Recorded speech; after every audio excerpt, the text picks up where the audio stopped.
I'm Luke Story. For the past 22 years, I've been relentlessly committed to my deepest passion, designing the ultimate lifestyle based on the most powerful principles of spirituality, health, psychology, and personal development. The Lifestylist Podcast is a show dedicated to sharing my discoveries and the experts behind them with you.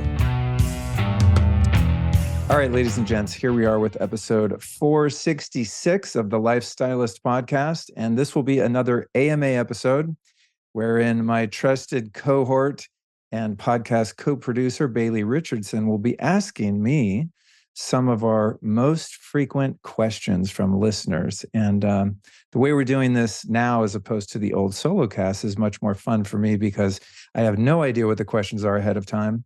And that not only saves me from preparing my manuscript for the old, like I did the old Solocast, where it would take me hours to sit there and write everything out. And I'm finding this to be just much more fluid, dynamic, and spontaneous. So I'm looking forward, Bailey, to finding out what you have to say here. And for those of you that want to learn a little bit more about Bailey's role here and how she came to work for the organization known as the Lifestylist, you can go to today's show notes, which are lukestory.com/466. And we'll link the prior Ask Me Anything or AMA episodes that Bailey and I produced there. That said, what's happening, Bailey? How's sunny Florida? Oh, it's so perfect here. It's actually kind of cold today, which was a nice little break we got. Yeah, we had a good time down there, kind of. When we were there recently, Alice and I mean, we were doing, as you know, a lot of wacky medical procedures at the Advanced Rejuvenation Center down in down or up from where you are, down in Sarasota. So we got a couple beach days, which were really nice.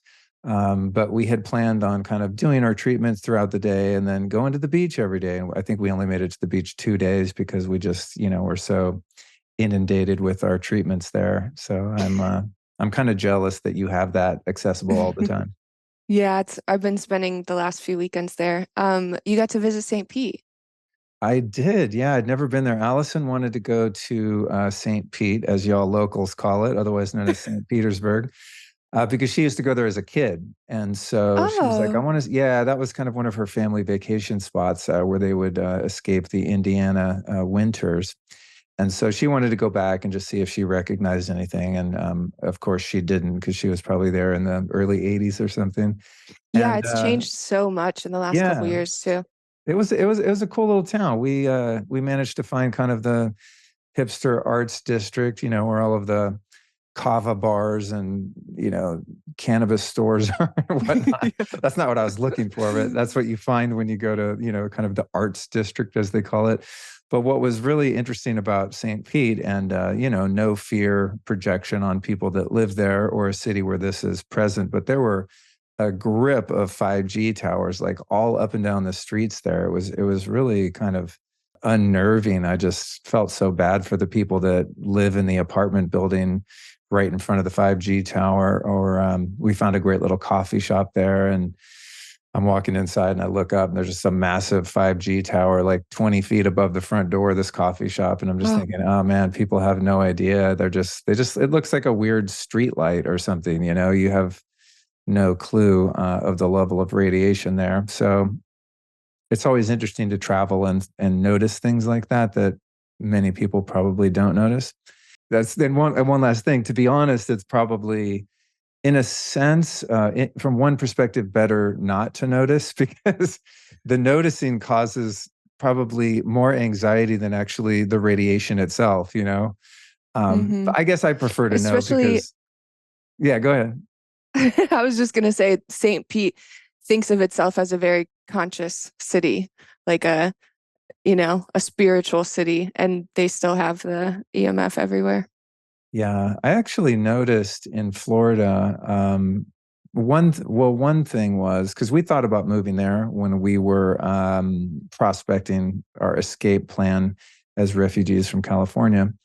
And just because of the weather and the fact that it has an ocean, it's kind of like a flat California in a way.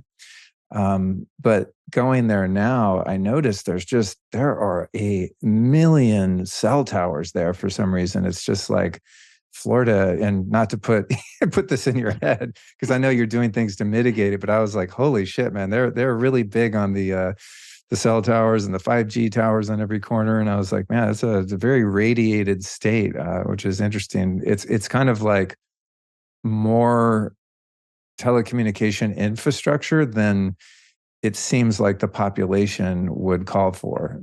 Like if you're in the middle of a massive city like New York or LA or something, you kind of figure, okay, there's going to be cell towers everywhere. But even though Florida is kind of spread out and somewhat rural in some places between the big towns or cities, there's just, man, they really go off the charts with the EMF there. Yeah. But Lucky it us. is what it is. I mean, the thing is with these things, and we'll probably talk about some of this from a more psychological perspective, but there are so many things in our life experience that you can't control, and that's obviously one of them. So, it's always a balance for me of being aware of where I feel the best and what seems to be the most compatible to my biology, and also just knowing sometimes it just is what it is. Yep. Yeah. Well, let's talk about spirituality so we can help them Let's do it. mitigate the EMF. Let's do it. Okay, first question is, how can I manifest my life partner? Wow, that's a great question. Having spent a considerable amount of time pondering that quandary myself, and eventually, at least for me, finding the key to that code. And the very short answer to that would be to becoming to myself the partner in relation to my own personal experience of me that I'm seeking, right? It's that water seeks its own level, like begets like. And, that's a really simplistic way to explain it. But in my experience, there's a couple things that are a bit more tangible, maybe, that I could offer as tools. Uh, as someone who had a lot of experience with codependency and all of its deviations in what would broadly be called unhealthy or toxic relationships, which goes back to, of course, childhood trauma and experiences like that. And in my case, just not having healthy romantic relationships modeled for me in any way. In my formative years, I don't remember ever seeing two adults as a kid and being like, oh, wow, they really love each other and it's going well.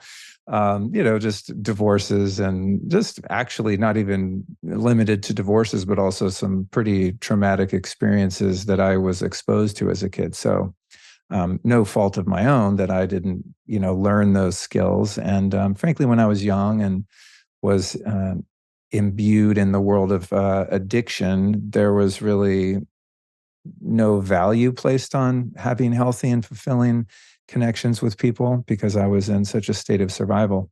So for me, when I started asking that question that you just asked me, there were a lot of missteps and a lot of karmic and painful lessons, both for me and I can assume with some certainty the people with whom I shared partnership. So a lot of drama, a lot of chaos. And for me, the um, process of what we might call inner work or shadow work was the preliminary part that was necessary in order to, quote, manifest or call in a divine partnership, a high level partnership that is based on unconditional love and healthy communication and healthy boundaries and personal sovereignty. I can never say that word right. And true intimacy, not false intimacy, which comes from a lack of boundaries on one or both parties in the relationship. And it could feel a lot like intimacy in those situations, but true intimacy where someone really sees you and you really see them, outside of a trauma bonding kind of dynamic. So much of the work, in my experience, has been working on myself first and foremost. And so that has involved and continues to involve, in some cases, really deliberately, in a very committed way, exploring all of the patterns that I've developed in my adult life that are the result of unhealed emotional wounds that I've been carrying around my whole life. There's so many patterns that we use habitually and often subconsciously because there are parts of ourselves emotionally in our emotional body that are hurt. And so we enter into relationships. A metaphor for this might be when you were young, you went skiing and you broke your leg, and nobody put it in a cast. And you've been kind of hobbling along, and you keep trying to get back on the slopes and ski over and over and over again and wonder why you keep falling down, you know? So it's emotional wounds are trickier than a broken leg because they're more difficult to see, and they often require professional help to uncover and to disclose. And it also requires a really deep commitment to our evolution to be able to go into those scary places within ourselves. I mean, who wants to look at the abuse they endured as a kid, the divorces that we were exposed to, all of the things that are just part of the human condition, and more commonly in family lines that have been prone to alcoholism, addiction, violence, sexual abuse. I mean, these things are carried on generationally. And some of the work that I've done that's helped me be prepared to have what I have now is, as a really incredible, trusting, safe, loving relationship with my wife, Allison, is really taking some time to look back, not only at the experiences that I've witnessed or felt during my life, but also looking back through some of the family history, and seeing, wow, did anyone on either side of my family really have a healthy relationship? And, in my case, and I love my family, all of them, dead and alive. I mean, they're beautiful and they're what made me who I am today. So I'm grateful for all of them. And it's not a judgment, but just as an objective, honest observation, I don't think anyone on either side of my family has had what I would consider a healthy long-term relationship with a romantic partner.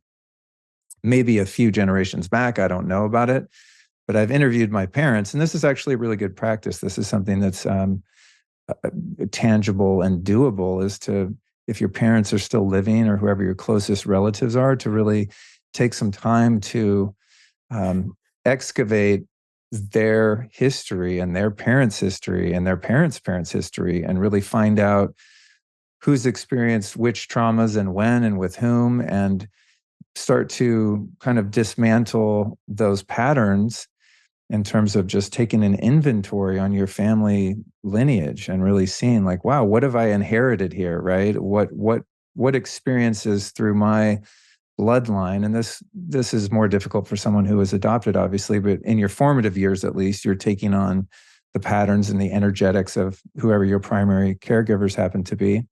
But is to really go back, to take a deep inventory, not only again of my life, but the lives that have come before me that help shape me, the genetics, and also the epigenetics of my own experiences and my past behavior and patterns. So all that, I say, as a prerequisite to bringing in the kind of relationship that I want, as I said in the beginning, is I have to become myself the type of partner that I'm seeking, right? So if I'm still operating from childhood wounds and I'm acting out of codependency and I have unhealthy attachments or addictions to things or people or emotions, if my biochemistry, my neurochemistry is askew and I'm having a difficult time functioning by myself in any significant way, the first step is to actually work on oneself.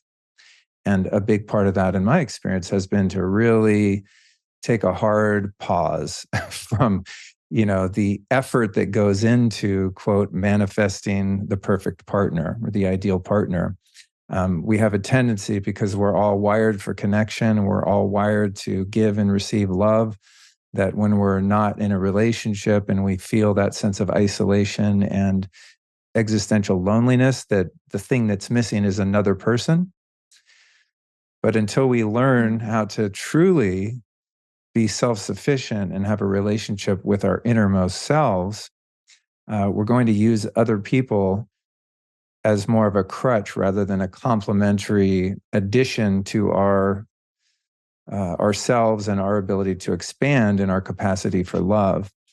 So one of the tools that's most important in this realm is in between relationships, taking, especially a difficult relationship. I mean, some might have had a healthy, fulfilling relationship and it just ended because the two people or one of them changed, right? And you're evolving in different ways, and you might have had a conscious uncoupling and you really love one another, but you're just not meant to be in a romantic partnership, right? Aside from that, though, most breakups involve hurt feelings and anger and resentment. And, there's, I think, very few people that are ending relationships where everyone's copacetic, So if a relationship is ended and anyone is sort of at fault, just for lack of a better way to put it, let's say I'm the one, I see, oh man, wow, I wasn't really emotionally available, or I was selfish or dishonest, or whatever my part in that demise of the relationship was. For me to really take a pause and reflect and be honest with myself about those parts of my way of feeling, thinking, or behaving that contributed to the undermining of that relationship, and to take a break. So some years ago, I was having a terrible time with relationships, and it was so confusing to me because I was, I would say, relatively highly functioning in all other aspects of my life, right? Like my friend relationships are great. My relationships with my family are great. I'm having a fulfilling career. I'm doing creative work that I enjoy. My finances are in order. I'm no longer in debt and having all of these sort of struggles that I had early on. Everything is pretty smooth, except each time I attempted to have a new relationship. And again, it's because I lacked the skills to do so. I had no idea what it took to have a healthy relationship, and I'd also never seen it done. So there was no modeling of that. So what I had to do, or elected to do myself, was to stop any kind of dating or sexual activity, at least with other people, for almost 2 years. So I was celibate, and it was a really difficult time because it was the first time in my adult life since I started dating and having sex at, I guess, 16 years old.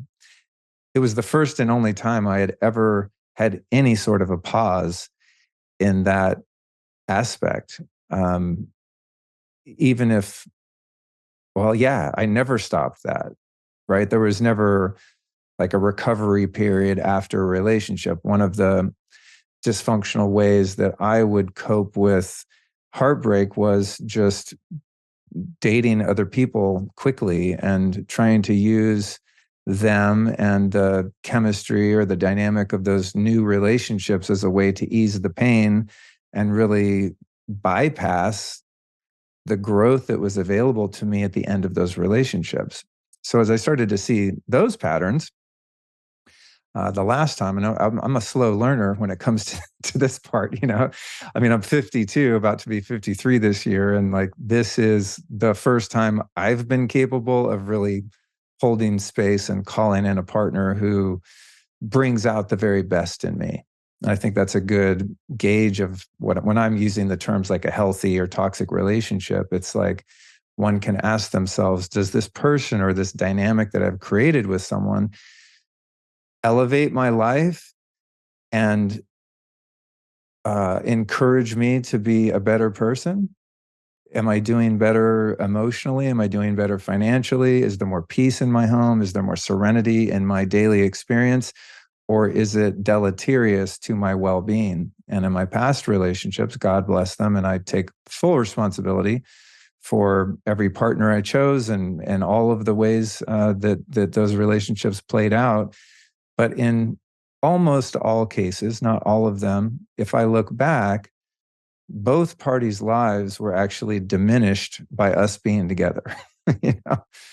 which is a harsh truth to face. No one wants to admit that kind of truth to themselves, or few people do. I don't like to admit it, even on a podcast, but it's just the real deal. It's just the truth, And on the Lifestylist, one of our core values is keeping it real, So I'll just put that out there. And me, you work with me. I'm not perfect and I have many faults, but being fake, I hope, is not one of them.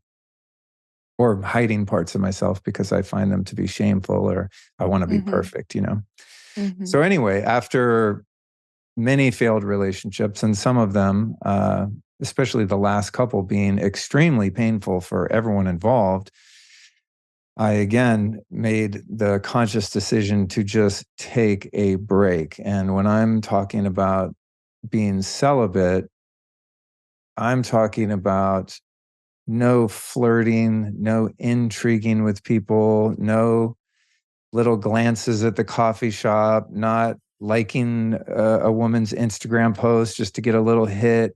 And what I started to notice was when I let go of those micro little boosts that I would get, I saw how much energy I was wasting in seeking attention or giving attention, or just really almost really isn't overstating to say there's a high associated with that intrigue, right? When somebody gets a little flirtatious with you, or you get flirtatious with someone else, and they you get that little warm feeling in your belly or elsewhere that, ooh, they're responsive, all of that, which is, there's nothing wrong with any of that, right? This is human mating rituals, right? But when your mating rituals are getting you into relationships that have a very destructive impact on your life, in my case, it seems smart to re-examine and for a time completely remove myself from those rituals. And so when I did that, it was, it was a dark night of the soul, Bailey, for real. I'm at home every night alone. And it's funny, at the time that I did this, the way Spirit kind of orchestrates things for our benefit, however uncomfortable that orchestration might be at times, all of my guy friends, like all the homies, kind of got paired up around that same time. And guys were getting engaged and getting married and having kids and moving away from where I lived in Hollywood at that time. And there was just less of like a male homie group. It sort of disintegrated because everyone was growing up and doing what they should do, which is, well, I don't know, what I like to do: get married, have a family, become an adult man, and not just hanging out with the boys all the time, right? So I was very alone, and I would do something that I've heard called self-dating. And talk about feeling like a loser. I would take myself to the movies and like get kind of dressed up. I would go out to dinner by myself. I really had to learn how to be alone and how to be comfortable with my own company. And this is all really just a process of self-love and self-healing. And the reason I'm emphasizing this so much in answering this question, I'm taking really the long way around, because the short answer is like, oh, you write down, the ideal partner and you meditate on it every day and then they magically appear, which does happen. But what is also likely to happen, as was the case with me, I would manifest new partners, and those new partners would be the same partner that I just broke up with a different name and a different face, because I was the same, right? So that resonance and that attraction was coming from the same level of consciousness, because I had never taken the time to stop and reflect and really change my character. So the character that had chosen my ex-girlfriend, that ended up having a really codependent, dysfunctional dynamic, is the same guy now that's just going to pick the next one, right? Because of the ways that we're attracted based on our unhealed traumas, and the chemistry that comes from two unhealed people sort of fitting each other like a lock and a key. And it can feel, like I said earlier, around false intimacy, it can feel like that person is your soulmate because it's so exciting. And it's just, they text you back and you're just like, oh my God, I think this is going somewhere, right? We all know that feeling, and it's a beautiful feeling. I mean, it's how nature designed us. But there are also glitches in the matrix of our nature because of the way we're wired psychologically. And so without taking the time and energy to rewire oneself, it's very likely that the same patterns that were present in our prior unsatisfactory relationships are going to reappear, because the neural pathways and the subconscious patterns and drives that have been running us and that have been operational for so long are just going to find the similarity in a new person. And then we're left in a situation that feels like we're in love. This is my soulmate. It's meant to be. And we might even make huge sacrifices or deny some of our, our boundaries or our core values because the feeling is so exciting. And so a really important thing to observe is that, is it exciting and intriguing with this new person because it's healthy or familiar? Because familiar can feel really exciting. And sometimes healthy can feel not very exciting at all because it's not triggering those unhealed parts of ourselves. If the trauma within me has been healed to the degree, at least, that I'm able to identify a potential partner as something more than just a fling or something that's just exciting, if those parts haven't been addressed and at least explored with some degree of consistency and depth, I'm likely to call in or manifest that ideal partner in a fool's gold dynamic because it's going to feel so exciting. But the reason it often feels exciting is because there's the familiarity, that trauma bonding element of the relationship, where it's just like, it's like a feeling when you get with someone and you know it's wrong, but it's just so hot, right? And you can't stop. And that you have an angel on one shoulder and the devil on the other, and the devil's like, do it, this is so hot. Right. And then the angel's like, they're kind of like the last guy. They're kind of like the last girl. Like, go slow, take it easy. Don't sleep with them yet. Right. All that. And, chemistry, human sexual chemistry is so freaking strong. I mean, we're wired to procreate. And so we're working against so much of our nature, our animal nature, right? But if we can really forge a relationship with our true selves, our higher selves, our soul, and start to examine our behavior from that perspective. And of course, this goes into, meditation and therapy and all the different things we can use to build that into our way of being. We're just very likely to repeat the same patterns. So I'll put this in a couple steps. One is, if you're wanting to call in the perfect, then no one's perfect, right? But if you want to call in, let's just say, a healthy, fulfilling relationship that adds to your life, and one in which you add to your partner's life, and both of your lives improve as a result of joining forces, which is the way my relationship is now, thankfully. If that's what you want, then the first step is to really withdraw and re-examine yourself and your life and your patterns, and really do a thorough inventory of what made your past relationships not work. In other words, if you're looking to manifest your partner, what happened to the last one? Where'd they go? What and of course, it's easy for us to go, oh, well, they had issues, it was their fault, right? But let's say you were kind of the in a court of law, if your past relationship that ended in a breakup, was put before the jury, and you would have been the one deemed to be innocent and the other guilty, which is the case. And sometimes, sometimes we get involved with a sociopath and we have no idea, right? Or just someone who is lacks character and they fooled us. We're very susceptible to deception and being manipulated. It's just, the human mind is so malleable and easy to trick, especially when it's thirsty for love.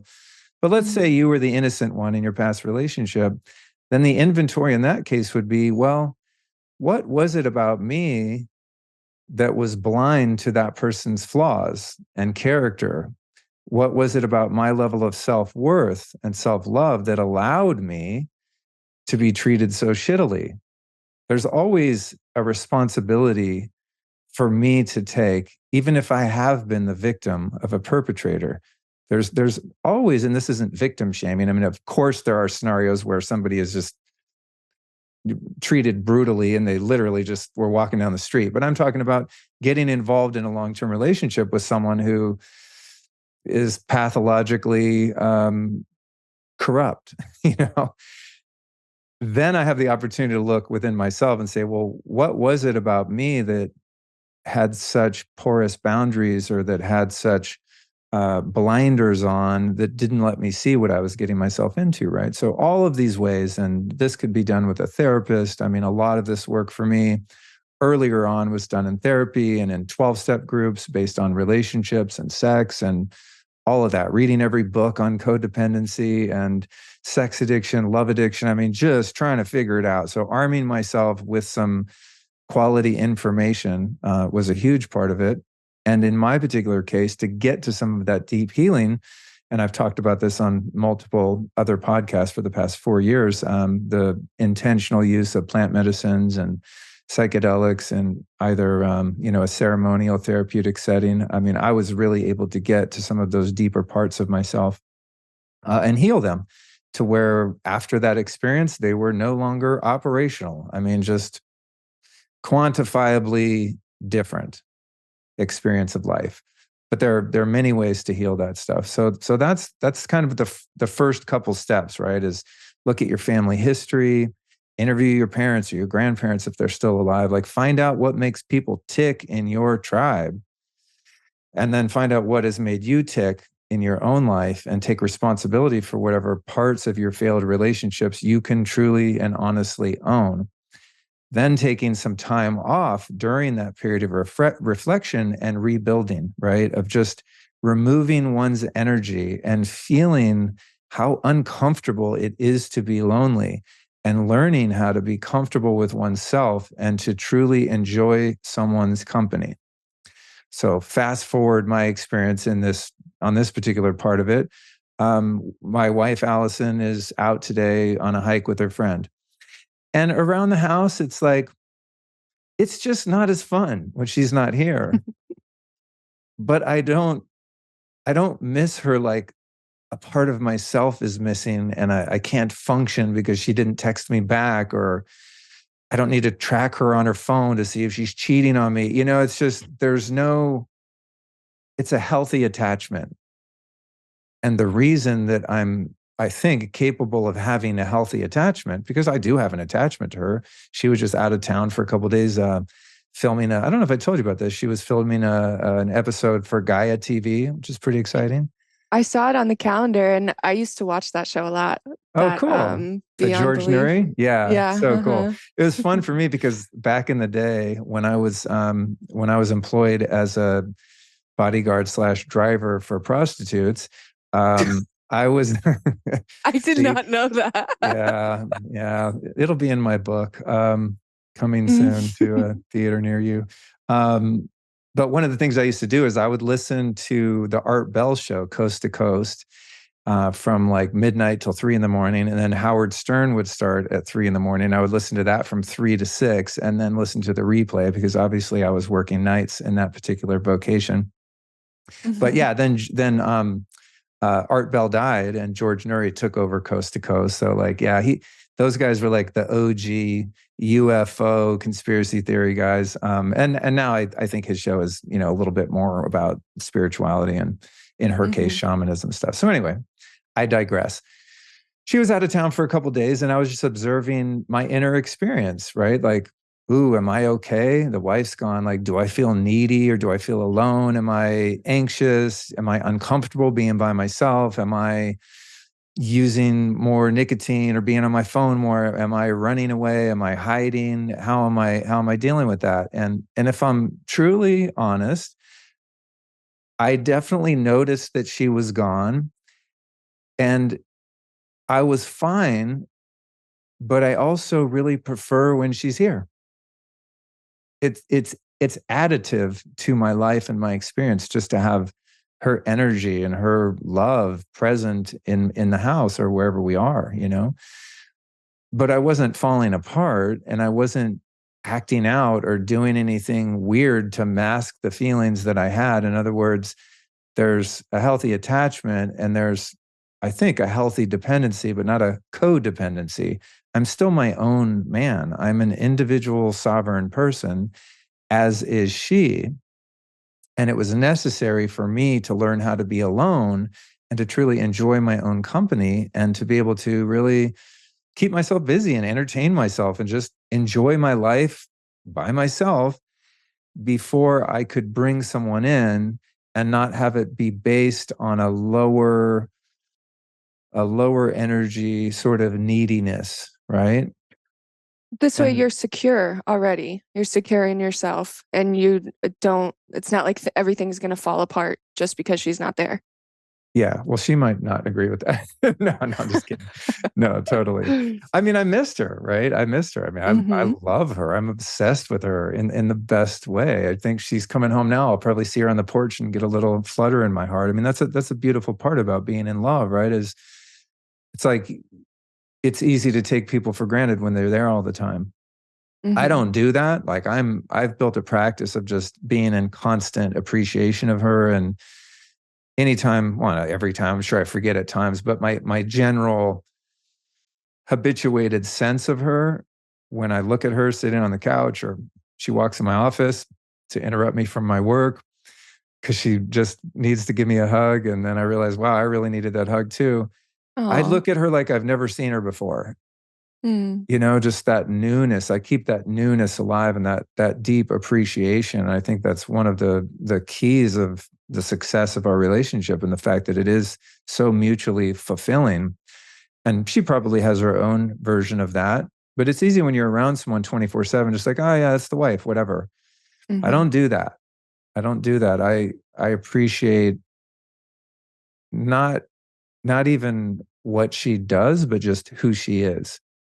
And I keep myself aware of how goddamn lucky I am to have her. I mean, Uh, for real.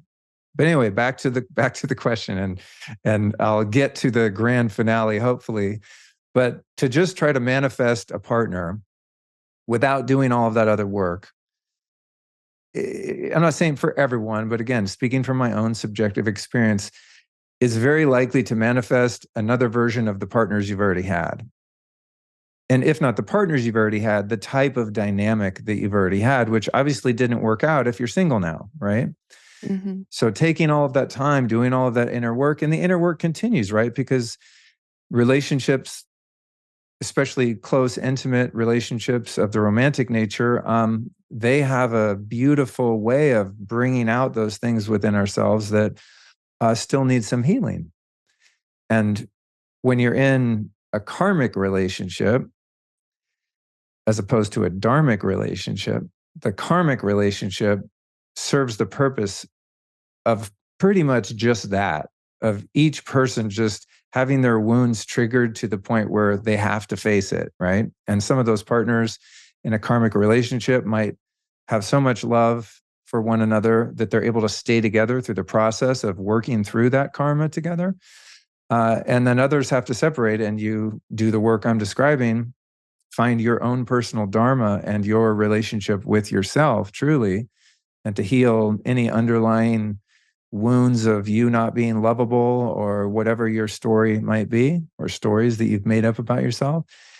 And calling in a partner in the way that I would recommend is calling in a dharmic partner where you have two people that are really doing the work and that don't need another painful, doomed relationship to encourage them to do that work, right? Mm. It's like each person is individually motivated to keep evolving and elevating their consciousness in whatever ways they deem most appropriate for themselves, right? So Allison has her spiritual practices. I have my spiritual practices.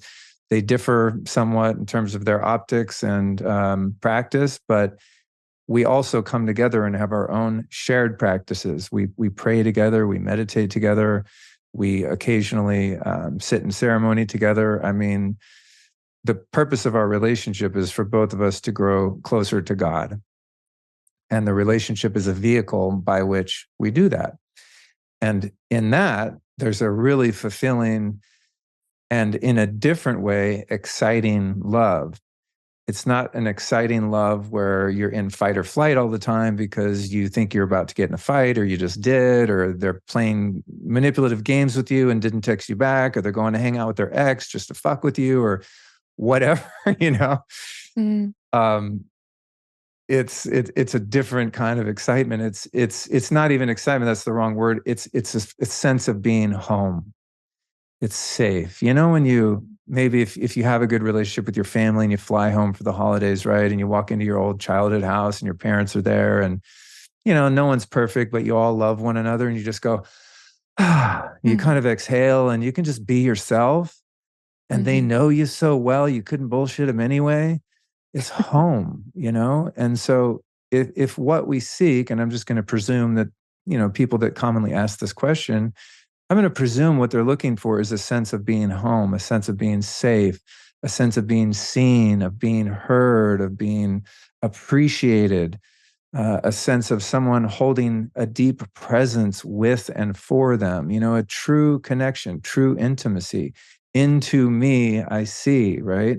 Into you, I see. To really have a comprehensive and integrated relationship, that requires becoming that unto myself, the relationship with myself. And that creates space for someone else to come in to that realm of safety and that sense of home. But the real home is within my own heart. I mean, that's where I have to find it first.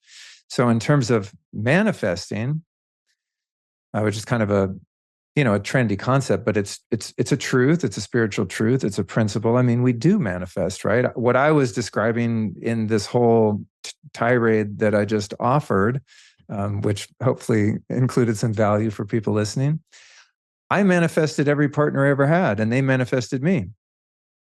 You know, in all the relationships that didn't work out, and some of them, you know, didn't work out dramatically. You know what I mean? And we chose each other. We invited subconsciously those dynamics into each other's lives because it was our karma to learn. And I'm so grateful for all of the hard lessons and all of the heartbreaks. And I'm so healthily remorseful about the harm that I caused throughout my life as well, just out of my own ignorance and selfishness. And I've owned that, and in any case that I can think, done everything I can to rectify and make amends for my own behavior. So, you know, all of that stuff of like cleaning up our side of the street. Now, when I say that, I'm like, some woman's going to listen to this podcast and be like, no, you didn't, motherfucker. Hey, hit me up if I missed you, you know, honestly and truthfully. You know, to clean up one's own karma and clean up your side of the street and your house, to get your own house in order. When that's done, the process of envisioning the perfect partner is really fun because you know it's going to be something new. And for those listening that have already had a bunch of healthy relationships and you weren't as screwed up as me, then you can just forget all the stuff I said because you already did it. And now we'll go into the manifesting. What I did before this relationship, when I came out of that period of celibacy and just really being like a monk, I was a renunciate, man. I just was at home. I was with myself. I was going to therapy. I'm going to my groups. I'm reading all these books. I'm listening to audiobooks. I'm listening to relationship podcasts. I mean, I am determined to heal these parts of myself that keep hurting people and getting me hurt. So what I did when I was ready to come out of that is I wrote a dating plan. And this came at the advice of, you know, wise counsel from people with whom I was spending time and learning about relationship dynamics. And so I wrote out a set of rules for myself I mean, I have this thing in Evernote. It's way too private to ever share, but you have access to my Evernote. You could go look at it, Bailey. It might be helpful to you. You're I think still single. But essentially I made a plan for myself that put some confines on my tendencies to move too quickly and blindly into new relationships. So I don't remember the exact parameters of it, but it was like, if I meet someone, I'm going to ask them on a date and we're going to meet somewhere in public. They're not just going to like roll over to the crib and Netflix and chill. Like, we're going to go to coffee. We're going to go on a hike, whatever it is. That date is going to be under 2 hours. And I'm not going to have another date with them until at least a week. I mean, there are all sorts of rules that I had to put in place from, and I'm not saying everyone has to do this. I was just super out of alignment in this area. So I needed that. No texting incessantly back and forth, no trauma bonding. Anything that looked like the way I used to do things had to go. And so it was all about me pacing myself and also being aware of my tendencies, which historically had lent themselves more to the love avoidant side, the classic unavailable guy. That was me. But then as I started to kind of open my heart and get into the breath work and yoga and, deeper into meditation, my heart started to open more. And then I had a couple dynamics in which I was kind of more needy and more in the love addict position. And the woman was like pushing me away. Right. So I've experienced both, but the majority of them were that. So I was looking for those tendencies. And that's why, pacing myself and not just, meeting that person and go, oh my God, they're the one, they're the one. Like, no, the lower brain cannot, for guys, cannot determine the one. Like, not having sex right away, like being slow with the physical intimacy, all of that, I had to be very deliberate so that I didn't repeat the same patterns. And really, in this list that I made, which was my dating plan and ultimately the vision for a partner, I put those parameters in place so that I could be aware of those patterns within myself, but also to be able to observe them with my potential partners, right? Are they starting to like text me incessantly? Are they a love addict? If we had made plans and they're kind of flaking out and being flighty, is this a sign of being love avoidant? Right? So it's looking at myself, but also looking at them, not from a judgmental place, but just honest evaluation. And so, I could go on and on about the details of those parameters, but setting some rules for myself was very helpful. And then also in something I do with everything in my life that I want to have in my experience, like right now, for example, I'm working on a vision of having a place where I can escape to in the summer when it's hot as shit in Texas. It's not that fun to be here in July and August. So I'm like, well, we moved here. We built this house. What am I going to do? Like, I'm not practical to just up and leave, and nowhere has perfect weather except Los Angeles maybe. And I don't want to be there anymore. So I'm now manifesting some kind of mountain cabin or something in Idaho or Montana, and we're going to go up there this summer. And I would like to bring this to fruition. So I have a plan for it, right? So with my dating plan was also a vision of an ideal partner. And I wrote this down, right? This is really, really important part of this, because just thinking it is not going to bring its potential to fruition. Thinking it, having the ideas, forming the thoughts, and then writing it down, the first two steps. The third step is actually sharing it with another person. Hopefully not the person you just started dating, right? Not on the first date. Oh, that's another thing in the rules too, is like no oversharing, in the first few dates. Like, we don't need to talk about like the abuse I endured as a kid or that I was an addict. Like, boundaries. This is important for me in that stage because, well, there's a lot of reasons, but you could boil it down to, as a kid, I wasn't raised with any kind of boundaries, and my boundaries were invaded by perpetrators on an ongoing basis. So as an adult, I didn't even know what was socially appropriate to talk about and with whom and when. So like a first date, I would just be like vomiting all of my whole life story on someone. So I started to be mindful of that. And then I would notice if the other person was doing that. And it'd just be something to notice, a little red flag or maybe a pink flag, right? Of like, they seem to lack boundaries. Good to know, right? Anyway, back to the vision. So I categorized the vision of the perfect partner, just like I would do the mountain cabin in Montana. I want it to be near a spring. I want to have like a modern aesthetic. I want to be off grid, whatever. With the partner, first most important thing, and this all came true, by the way, were my core values and my morals. These are my non-negotiables, right? Like these are the things that I really seek in a partner, and they're things that I'm not willing to bend on at all. So loyalty, honesty, compassion, kindness, selflessness, all of these great qualities, which we all possess somewhere underneath the surface of all of our character defects, right? But like, what do we value in life? Someone who is devoted to a God of their understanding, someone who's deeply spiritual, who's here on earth to do God's work. That's what I was looking for, because that's who I am and what I am, right? However imperfectly I might do that, that's the trajectory of my life. Like that's where I'm going. I am here to do God's will, period. And I deviate from that plan all the time, but there's always a sort of guiding light or a compass within me that's like, oh, you're off course, get back to the plan, right? So that was the first thing, is like the fundamental qualities that I was seeking in a partner. And then there were kind of lifestyle compatibility parts. So this is, do we kind of go to bed at the same time? Do we want to live in the same sort of climate? Does that person want to live in a city or live in the country? Where are they aligned politically? Are they religious? What's their relationship like with their parents? How functional or lack thereof is that relationship, and their family of origin? Those things that maybe people don't talk about early on and then become problematic later. What's their stance on raising children? Do they want children? If so, how many?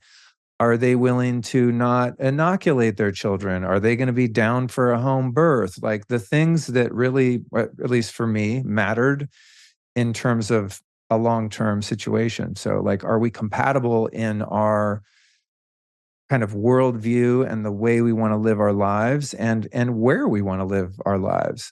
These are important things, not on the first date, right? But as you get to know someone and there's some synergy there, some chemistry there, and you think it's going well.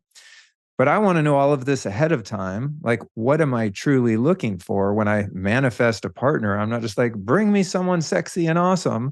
It's like, no, bring me someone that at least roughly fits this criteria so that we have a chance at longevity, and so that I'm actually going to be a positive influence on their life as well. Like the person that I'm looking for that has all of these qualities and preferences and such is also looking for that in someone else, which is me. Right. So it's really getting clear about what I want very specifically.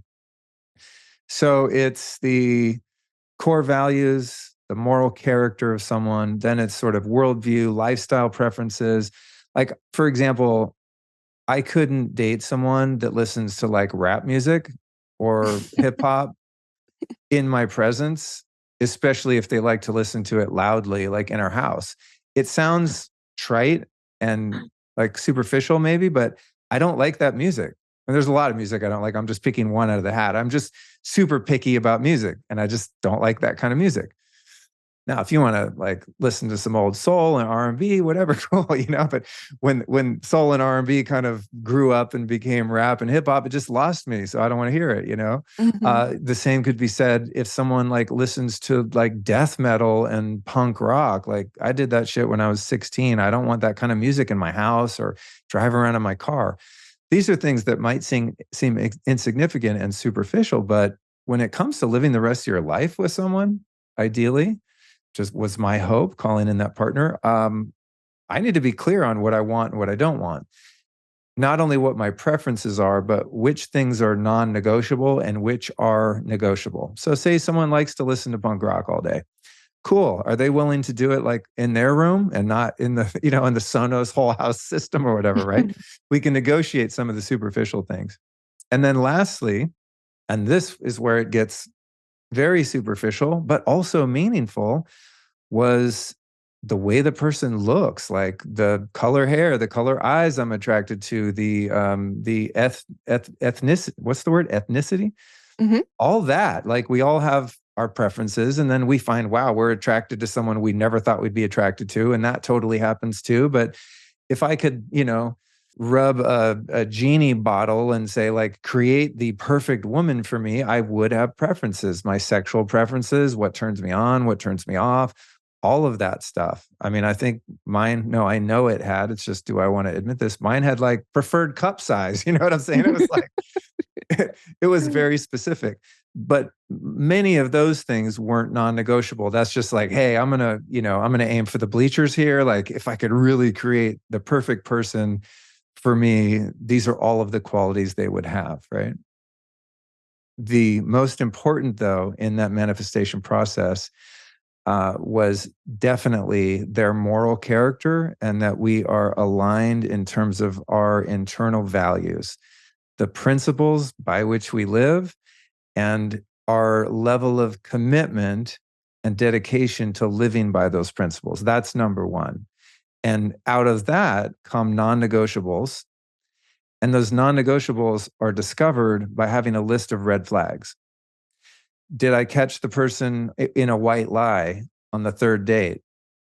That's not a non-negotiable. That's a red flag that that person might not meet one of my core values, which is radical honesty. No lying ever about anything. No lying, no hiding, no manipulating, no trickery, no fuckery allowed. Why? Because I don't allow that from myself. If I don't allow that from myself and I'm allowing that from someone else, then I have some self-esteem work to do, because I'm putting up with something from someone else that I wouldn't put up with for myself. Right. Mm-hmm. So actually writing out this vision, refining it, making it very thorough, and then sharing it with someone you trust, a good friend, and saying, hey, this is what I'm looking for. And then the final step, and I realize, we're about an hour in now. So I think, as predicted, the questions, plural, are going to be a question. I think this will be hopefully useful to some people. I know, had I heard the things that I'm sharing today 10 years ago, if I was ready to hear it, oh my God, it would have saved me a lot of trouble. Mm-hmm. And other people as well. So, I'm really happy to share this sort of information. And Allison and I have done, I don't want to say lectures isn't the right word, but talks and workshops. And we're going to be doing much more work in this area. So it's something about which I have a lot of passion. So when this vision is on paper and it's something that you are ready to realize, and you've done at least some of the inner work to clear the path to make something new and beautiful happen, the last step of this is going over your list and honestly answering to yourself how much of that you are able to express. Like, am I really honest? What's my integrity level? Am I loyal? Am I selfless? Am I giving? Am I compassionate and understanding? Am I open-minded? Am I willing? Am I capable of being of service to other people? Am I generous? Am I able to receive? It's like all those really important characteristics of someone else that we seek are only going to come into our experience if we are an energetic, vibrational match for those qualities. And no one's perfect. Your partner's not going to be, and I certainly am not. But am I close? Yeah. And in my own experience, man, if I had a Bible around, I'd swear on it. Only when I reached a certain degree of qualification, of embodiment, was I able to, I don't want to say manifest, because it's not like I made her, God manifested her and you and me and everyone. But when I came into resonance frequency, if you want to state it in kind of a new agey way, with that person, then that person appeared.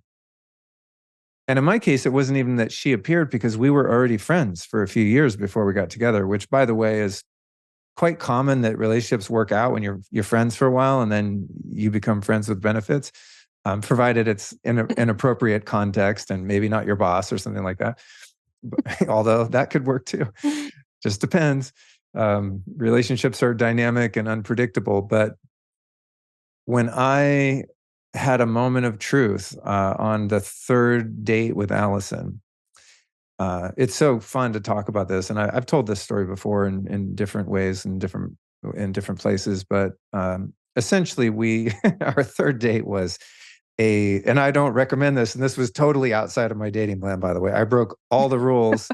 So you could say everything I just said before about making these rules doesn't apply. I did follow them for a while, but with her, it was a little different because I knew her previously. It wasn't just like, oh, I met her at a bar and now like things are hot and heavy the next day or whatever. You know, it was like we were friends, we were pretty close, and had a really good rapport and a level of trust and understanding.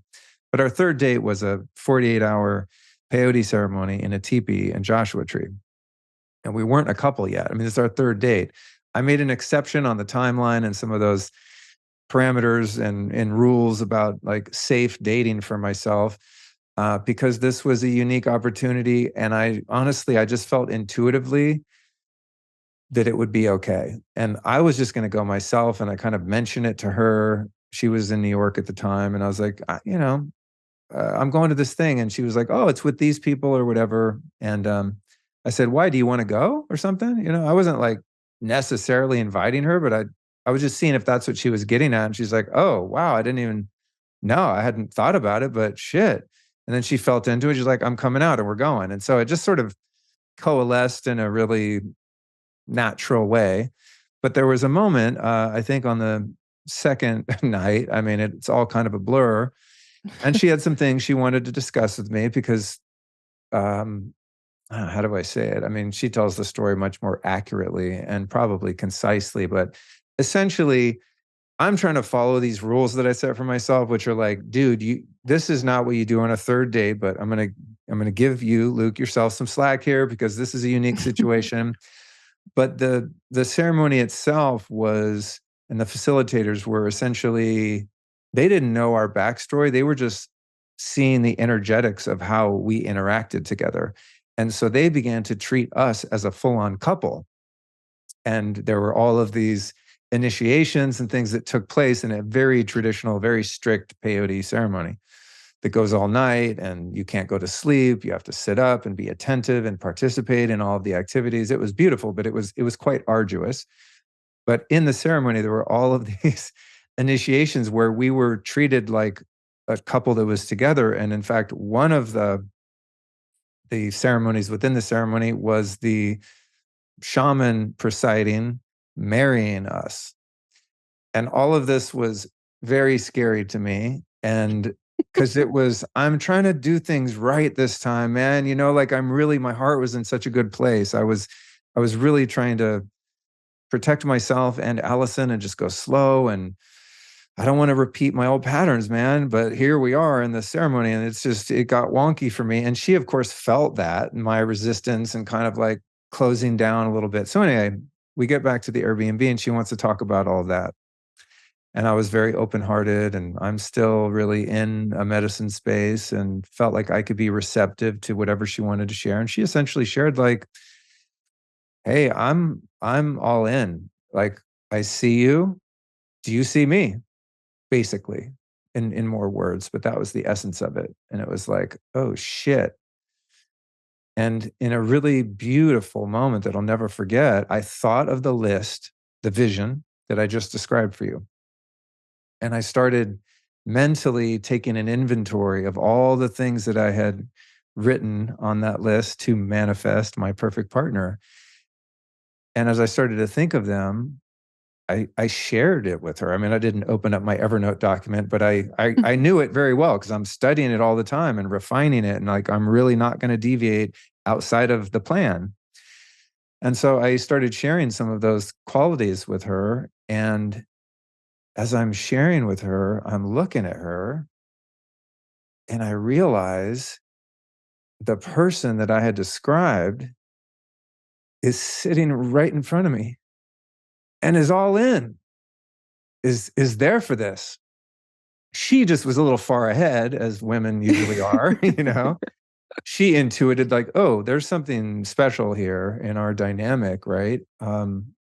But again, innocently, I was really trying to just keep the rails on this thing, right? Or keep it on the rails rather, just like, whoa, let's stay in line. So thankfully, she was able to see what was happening in the magic of that moment, that whole weekend experience that I couldn't see. And I was a little slow to catch up. But when I sat and realized that she was the one I was looking for, and she realized I was the one that was looking for, I was faced with a really difficult decision. And that decision was, am I going to trust my heart? And can I discern whether this is my heart or these are those unhealed parts of myself that led me to think, this is the one, man, this is the one so many times before, you know, is what I'm feeling alignment or am I feeling infatuation? Mm. Infatuation and alignment are two totally different things. And so I had essentially a short night to sleep on it. So I was like, Mm. yeah, okay, I'm in, you know. And she's like, just sleep on it. We're in kind of a strange vortex here. I know a lot's happened, and I'm really just over there like, oh, what is happening? You know, it was a lot. It was a lot. And you know, in the morning, that was when I really had to tune in and just, okay, Luke, man, this is it. Like, you don't want to hurt this person, and you don't want to hurt yourself. What are you going to do? You know? What are you gonna do? Do you wanna give it a shot even though this is totally outside of the plan that we've created, right? That the well-intentioned plan. And it Mhm. was such a huge moment of growth for me because I did obviously elect to just go for it and go all in, as unorthodox as the dynamics of our relationship were at that point. Um, but it was a moment in which I gained so much trust in myself. I mean, it took a while for that trust to unfold, of course, when things worked out and, you know, it ended up being a fulfilling, healthy relationship that it has blossomed into. But in that moment, you know, waking up the next morning, she's like, "So, how you feeling?" Like, no pressure. If, you know, in other words, kind of like she gave me an out. And Mhm. I could have said like, well, you know what? I slept on it and let's just date for a while more. Let's date some other people and let's just slow our roll here. I think, you know, this might have been a little bit of an intense third date sitting in ceremony and let's just take a pause and slow down. Like I could have said that and maybe she would have stayed around, but I don't think she would have. Mm-mm. I don't think And I so think either. she's told me before that she wouldn't have. And so it wasn't an ultimatum, it was no pressure. She was honestly saying like, "Hey man, like do what you need to do. I'm still Mhm. here. Where are you this morning?" And I was like, gulp, big swallow. I said, "Yeah, I'm in. Let's give it a shot." And thus we became a couple, you know? And so despite all of the confines that I'd created and all the well-intentioned plans, God had God's own plan, and a lot of that was thrown out. But the reason it was not thrown out, but a lot of that was amended, but not because of my own will of like, oh my God, this girl's so hot. I got to be with her. I'm going to ignore all the red flags. Not that. Mm. It was actually just the realization and the acknowledgement that the vision that I had wisely created had manifested. And it was right freaking here in front of my face, letting me know I'm here. Let's roll. And all I had to do was just go, oh, okay, this is not how I thought it was going to look at all. But like, are God's plans ever how we think they're going to look? Mm-mm. Rarely. And if we are in the practice of surrender over a period of time, which has been the case for me at least, my little ideas are so lame and so limited compared to what God, spirit, higher power, whatever you want to call it, the thing that keeps our heart beating every night when we fall asleep. That thing, what that thing wants for us and holds for us, and is just kind of on the other side of, you know, other side of a hill, kind of, you know, waiting for us to voluntarily walk over the hill. It's like, look what you have, this beautiful prairie of flowers. You know, it's like, and Mm. we're over there trying to pull up one little dandelion and hang on to that. You know, there's just there's so much more available, and so I think a lot of that was possible because of the vision that I created and all of the work that went into it beforehand. And for me to really look at what is truly important in a partner. And in the moment, actually, there was another part of it that was very meaningful. When I had the realization that the woman sitting across from me was the exact description, or fit the exact description that I created, there was a really powerful moment in which I realized, I mean, aside from being, having female anatomy, leaving all those parts of it aside, right? Obviously, little joke there. But the meaningful parts of it, the moral character, just the values, all of those things that really mattered to me, I realized, holy shit, in the past couple of years, I've actually cultivated these things within myself. And what I'm asking for from a partner, I am totally capable of delivering myself. Mm. And that was a huge part of that moment. In other words, I'm not asking her to be anything that I'm not willing to be or capable of being.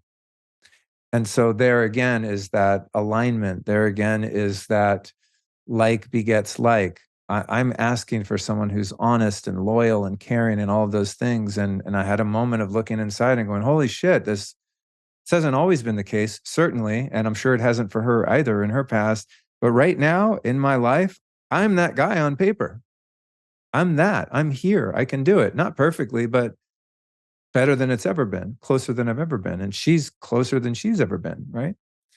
Mm. And thus began what has been, I mean, really one of the biggest miracles of my entire life, and it all followed the process that I just described. I mean, that's the whole thing.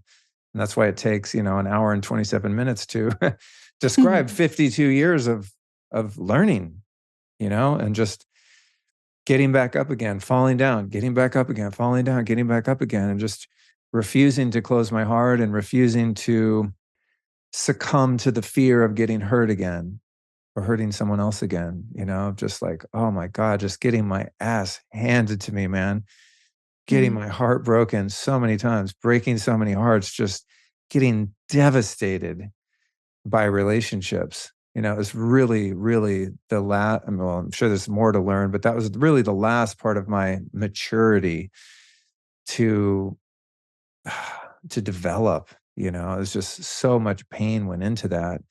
And looking back, it's just, I mean, there were things I would do differently as it pertained to other people and their experience for sure. But in my experience, I wouldn't have it any other way because Mm.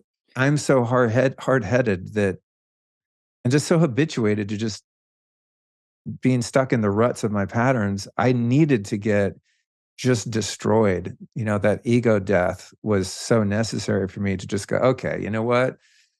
Put my hands up, white flag up, I surrender. I literally don't know how to do this. I need help. I need help. I need therapy. I need groups. I need books. I need counselors, coaches, whatever. I can't do this. And that's what I did.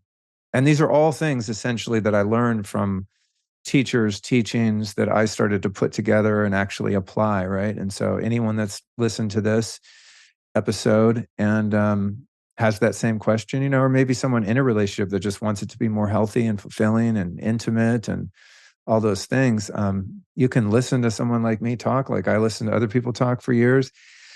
And it might be interesting or intriguing, and different points might sort of pique your curiosity, but nothing does the work except doing the work. It's like, if there's three things I said where you're like, I don't know about the rest of it, but these three things rang true for me, write it down, or it'll be in the show notes at lukestory.com/466. Write it down and explore its practical application in your life. Like, don't read about it. Don't listen to it. Do it. Do it. I love the part. I had never heard this part of your story before about the rules that you created. Oh And man. Yeah. but what you didn't do, so you put these things in place to protect yourself because you're like, okay, I'm obviously not doing this right, and I'm very vulnerable. So if I don't follow these rules, then I'm putting myself in a situation that I don't want to be in. But then once you were able to see that you didn't need that protection anymore, that you were in a safe situation, you were able to adapt immediately and say, oh, those rules are not important here. I can move forward. Like God has brought me here.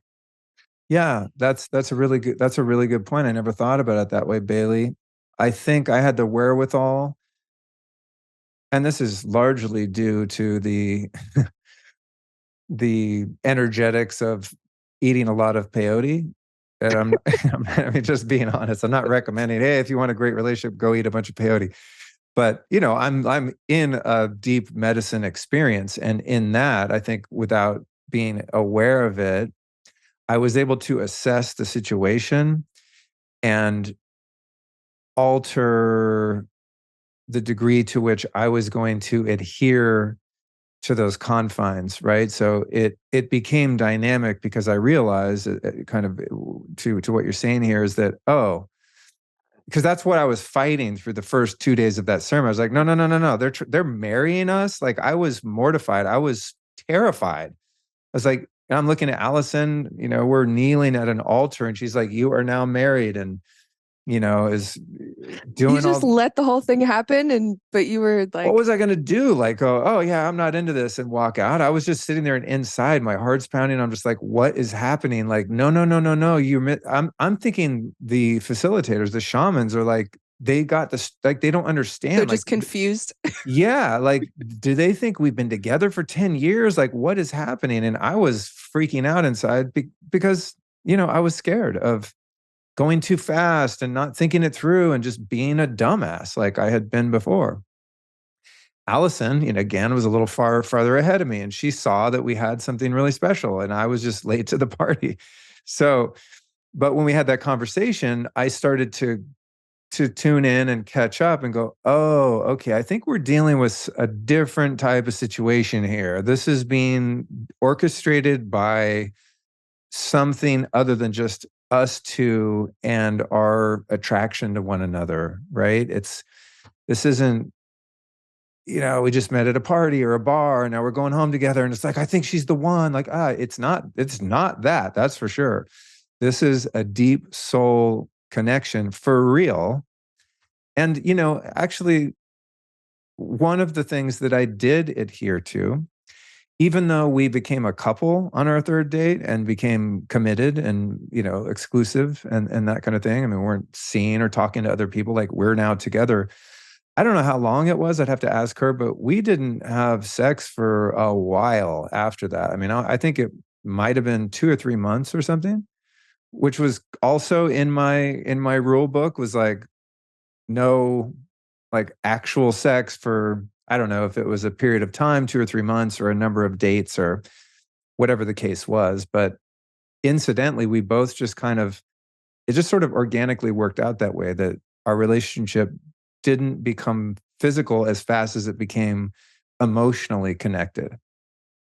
And Mm. maybe it could have done that faster and it would have been fine. I mean, it probably would have been, but that was something I was still aware of. Like, okay, I want to make sure that I have my bearings about me and that I'm not fooling myself into thinking this is the one because it's new and exciting and all of that, So there were elements of that, but yeah, you're right. I think I realized, like, oh, I'm swimming in different waters here. Like, different rules are going to apply. We're in the shamanic realm thing. We're in the quantum type of relationship and bonding here, that it doesn't fit within the parameters of any other normal earthly experience. Mm. Yeah. I love that story so much. I think I've heard it like 5 or 6 times now. It's still so good. I love it too. I think I'm getting better at telling it more accurately, because when I tell it in Allison's presence, she's like, no, no, no, no, no. That's not what happened, Luke. And then she tells the story for real. But that's as close as I've gotten to it, I think. And that's the crux of it. There's really the part of just doing the inner work, being very clear about what I want, being honest with myself about the fact that I either have or don't have within me what I'm looking for in another person. And then, you know, um, following some healthy guidelines when you do find the person, to whatever your version of slow is, to make sure that each person is maintaining their autonomy and sovereignty within themselves, and that you're coming together to create a third entity, which is the relationship, but you have to both be whole, at least whole enough for you to then create this third thing, versus codependency, where there's just a one merged self without two whole self parts. The relationship becomes the whole you, because you become so enmeshed, so intertwined, that you lose yourself. And that's feeling of like, oh my God, I would die without them. And they don't text you back and you have a panic attack. And meanwhile, they're just like getting coffee and, like all this weird stuff. Some So people will relate to unstable. that. Yeah. Some people will relate and some people won't. But yeah, the crux of, I think, of manifesting a partner, at least in my experience, and there's probably as many ways to manifest, a great partner as there are partners out in the world. I mean, there's billions of different dynamics that could take place. This is just what's worked for me, and I have a sense that Allison and I are gonna become old people together. I just, Oh. yeah, I literally can't imagine being with anyone else or ever wanting anything different or more or less. It's just, I'm just home, it's just it. She's my person, I'm her person. It's just all love all the time. You did it. Yeah, if there's, I mean, God did it. I was just willing. I was a Yeah. willing participant, and I'm sure things will come up, right? There's, people are dynamic, things change, you both evolve. And there could be a situation where I'm like, you know what? I don't want to live in Texas anymore. Let's move to, Idaho. And she's like, fuck snow. And then we have to negotiate that. It's like nothing is perfect. But when you have the underlying foundation where your compatibility is based on your individual and collective dharma, it's like you're both here to do the same thing in your own unique way. That level of alignment is really powerful. We're here to serve humanity, both of us. And part of the way we do that is by continuing to grow and learn and evolve ourselves, so that you then, have maybe the second half of your life based on just giving and serving, and not so much on having to learn all the lessons and keep studying and getting your ass kicked. Hopefully the getting your ass kicked phase is somewhat temporary. I think I'm hopefully done with the getting my ass kicked phase, but then people are going to die and careers are going to change and the government's going to oppress us. And, who knows what's going to happen, right? I mean, life is unpredictable, but I do have a sense that at least within our relationship, that it's solid and sturdy, and it makes me a better man. She calls out the best parts of me and will not for a second put up with any of my bullshit. Anything less than excellent is not tolerated.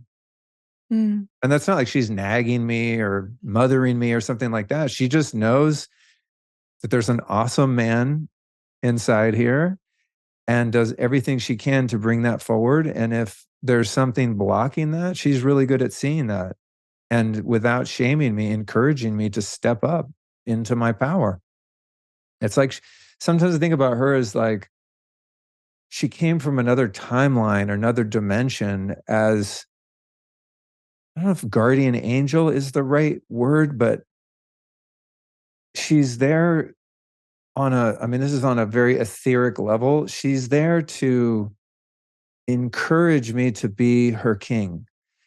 But it's not even for me being her king. It's for me to be a king, my king, right?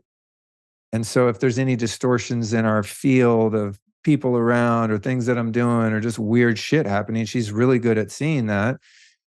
And the reason that she creates awareness around that for me is to help me be the best me.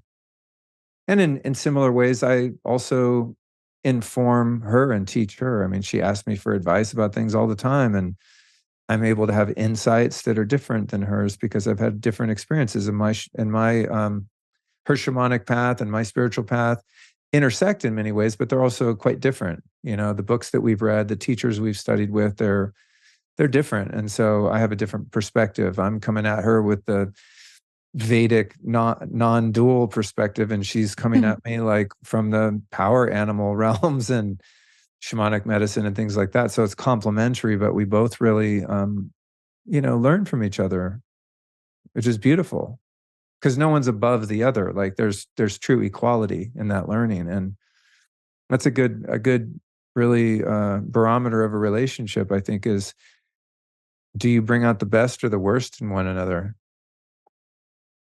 You know? Yeah. And, and if it's the worst, man, that's at least cause for a pause and some evaluation. Can we fix this, or are we together for the wrong reasons? Which is sometimes the case. Well, I think one question was enough. I think it's enough too. We should probably do, Bailey, on these new AMAs, because I think last time we did 3 questions and it was like 2 hours long. I'm so passionate about trying to help people and sharing the hard-earned experience that I have in my life, some of which might be projected as wisdom and some of it just thinking out loud, maybe a mix of both. Maybe we should just pick a topic, right? One topic, which this one essentially was, because it's something people Right. ask us about a lot, right? It's like, I want to bring in a partner. I'm changing and evolving. I'm listening to this podcast, doing all these cool things. And like, I'm still single. What's up? It's a very common sentiment amongst our listeners. And so, yeah, maybe it's just we pick one hot topic that I don't know about, hopefully, before we start. And I just go off, and just say, hey, man, this is everything I've got. Because listen, it's like, all right, so we could have made this 60 minutes, right? This is always the thing I'm playing with. What if, God forbid, knock on wood, I get hit by a bus tonight. And I'm like, oh, we could only make it 60 minutes, even though there are all these other moments of inspiration that I'm suppressing because I'm like, oh, I don't want it to be too long for people. I don't want to be too verbose, et cetera. It's like, well, this is the way I was made. And when I'm passionate about something that involves like helping other people avoid suffering or alleviate the suffering that they're currently experiencing, I'm just all in. And I've got to say everything that there is to say in an effort to get it out while I'm still here. Yeah. And when we go with one question, it's like, the answer brings up so many other questions anyway. So if we just make it a topic, then we can follow it wherever it needs to go. Totally. Yeah. Well, thank you for holding space. I think one thing that makes these great, I know last time, I think we're like, even I said, I was like, oh, Bailey, you got to talk more. Like, let's have more of a dialogue, but I just fucking take over, Well, this one, I was like, this is how it's supposed to be. You were on it the whole time. I think when we're doing more questions, right, then it's like, we kind of bounce the ball back and forth a little bit. But this one just got me in my heart because it's something about which I am so passionate, especially right now at this point in my life. But you're also, you just holding space, and you and I have talked about stuff around this topic before, just outside of work and stuff. So I think, well, I don't think, I intuit and have a sense that some of this is for you. I would say so. Yeah. Yeah. Cause I can feel there's like this certain sensation I get when I'm sharing something with someone. Cause I don't know who's going to listen to this. I can't feel into them or the future. Right. But in this moment, it's like, I feel like we could have been on a Zoom conversation and you're just like, hey, like, let me just ask you some questions about relationships. I would have said really the same exact thing. So, right. I'm just channeling it out of you. Yeah. For the benefit of everybody. Yeah, you do have that tendency to bring out, some of that stuff within me. So thank you for that. And thank you for being such a great space holder and a listener. I appreciate you. Absolutely.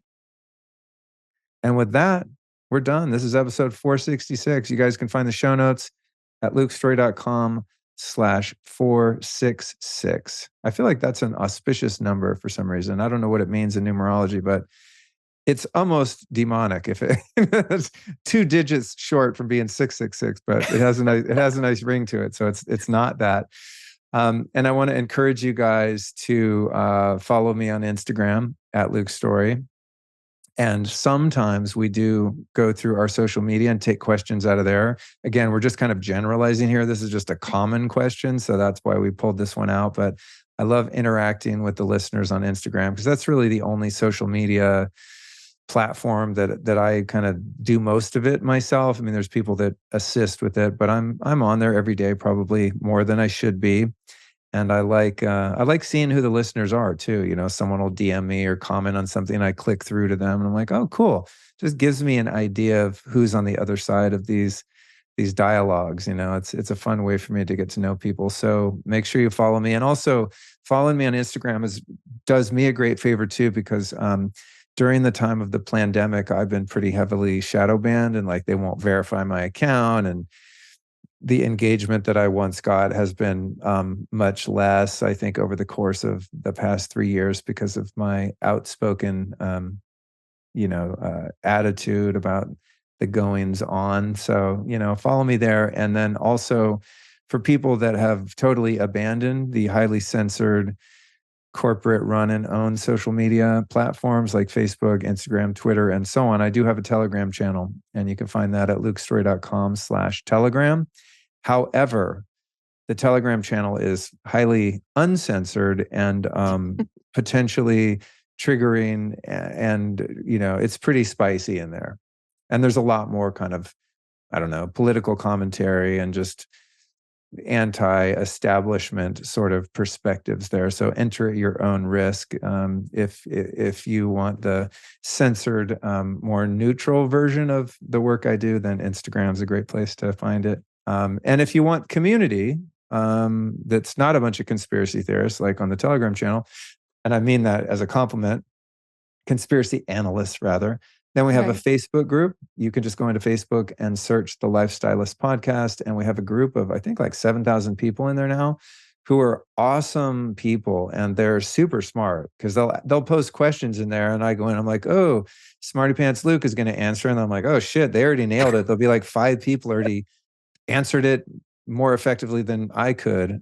So the Facebook group is good, especially for people that are really interested in more of the physical health stuff. It's basically like an alternative health Facebook group because people don't really talk about the relationships and spirituality and things that I'm frankly more passionate about talking about. But I do like to dip into the group because there's just some wild stuff going on in there. People have all sorts of health problems and they're fixing them or not fixing them, and people are offering a lot of value. So I guess those are kind of the ways that you can further interact with us. Did I forget anything, Bailey? Definitely sign up for the newsletter.